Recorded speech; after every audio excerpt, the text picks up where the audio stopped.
সুপ্রিয় দর্শক আসসালামু আলাইকুম, কেমন আছেন সবাই? আশা করি আল্লাহর রহমতে ভালোই আছেন। চলে এলাম আজকে একটা নতুন রেসিপি নিয়ে। চলুন তাহলে দেখি না আজকে রেসিপিটি। আজকে বানিয়ে নেব ডিম ছাড়াই দুধের পুডিং। রেসিপিটা খুব সহজে যে কেউ বানাতে পারবে, এটা খুব সহজ একেবারে রেসিপি।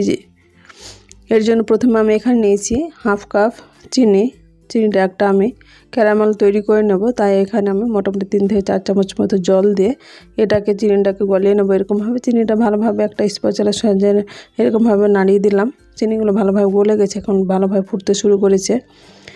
এখন এখানে দিয়ে দিচ্ছি আমি অন্যদিকে একটা পাত্রে আমি হাফ লিটার মতো দুধ দিয়েছি। আর যে চিনিটা ক্যারামেল করতে দিলাম সেখানে হাফ চামচ লেবুর রস দিলাম। এখানে ক্যারামেলটা যাতে জমাট সঙ্গে সঙ্গে না হয়ে যায়, তাই এখানে অল্প পরিমাণ লেবুর রস দিয়ে দিলাম। এখানে না চাইলে নাও দিতে পারেন। দুধটা এদিকে ভালোভাবে ফুটে গেছে। এখন এটা ফুটতে ফুটতে অনেকটা ঘন হয়ে যাবে এরকমভাবে। এখন আঁচটা একেবারে কমিয়ে দিয়ে এখানে দিয়ে দিচ্ছি আমি 5 চামচ কাস্টার্ড পাউডার। এটা দিয়ে দুধটাকে ভালোভাবে আমি এখানে ফুটিয়ে ঘন করে নেব। এরকমভাবে আমি এটা ধাপে ধাপে দিচ্ছি, একেবারে দিচ্ছি না। প্রথমে 2 চামচ দিয়েছিলাম, পরে আমি 3 চামচ দিয়ে এরকমভাবে অনবরত নাড়তে থাকবো যাতে এখানে কোনো লাম্পস না জমে। আর দিয়ে দিচ্ছি আমি স্বাদ মতো চিনি। এখানে চিনির পরিমাণটা আপনারা কম বেশি করে নেবেন, যেমনটা চিনি খাবেন সেই হিসেবে দেবেন। আর দিচ্ছি এখানে কেশর এখানে পাপড়িগুলো কয়েকটা দিয়ে দেবো, তাহলে এখানে কালারটা খুব সুন্দর আসে। এটা দিয়ে এখন মিডিয়াম ফ্লেম করে নিয়ে আমি এটা ফুটিয়ে নেব। এদিকে এটা ফোটানো হয়ে গেছে, এখন ছেঁকে নিচ্ছি আমি দুধটাকে ভালোভাবে। এখানে ছাঁকনিতে ছেঁকে নিলে যদি কোনো লাম্পস থাকে কিংবা দলা বেঁধে থাকে, তাহলে এটা কিন্তু একটু এরকম চামচের সাহায্যে নাড়লে কিন্তু খুব সহজে এটা গলে যায়।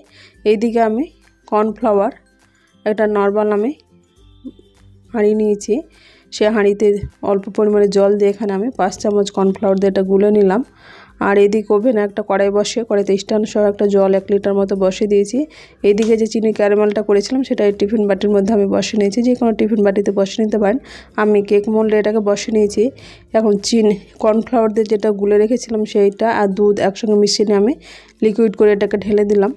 এখন আমি একটা ফয়েল পেপার দিয়ে ঢাকা দিয়ে এরকমভাবে টিফিন বাটিটা বসিয়ে দিলাম। মোটামুটি আমি 20 থেকে 25 মিনিট পরে এটা ওভেনে রেখে ওভেন বন্ধ করে দিয়ে এখন দেখাচ্ছি ঠান্ডা হয়ে গেছে। এখন এটাকে আমি ডিমোল্ড করে নিচ্ছি। একটা প্লেটের ওপর এরকমভাবে উঠিয়ে এটা একটু উল্টো দিকে করলে, একটু টিফিন বাটিটা ঝাঁকালেই এটা কিন্তু খুব সহজেই ছেড়ে আসে।